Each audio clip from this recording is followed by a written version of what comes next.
Republican party of India या पक्षाची राज्यव्यापी बैठक 22 सप्टेंबर रोजी मुंबईत पक्षाचे राष्ट्रीय अध्यक्ष दीपक निकाळजे यांच्या प्रमुख उपस्थितीत झाली।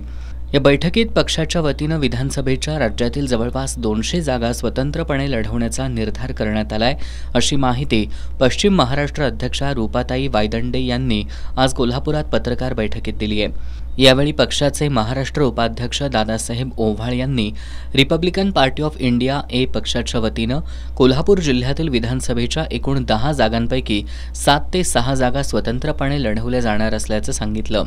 त्यांनी कोल्हापूर उत्तर मतदारसंघातून रूपाताई वायदंडे तर हातकणंगले विधानसभा मतदारसंघातून गणेश वाईकर यांची उमेदवारी जाहीर केली। या पत्रकार बैठकीला कैलास जोगदंड, प्रियदर्शनी निकाळजे, सुनीता चव्हाण, विश्वास तरटे, अमर तांदळे आणि प्रताप बाबर उपस्थित होते।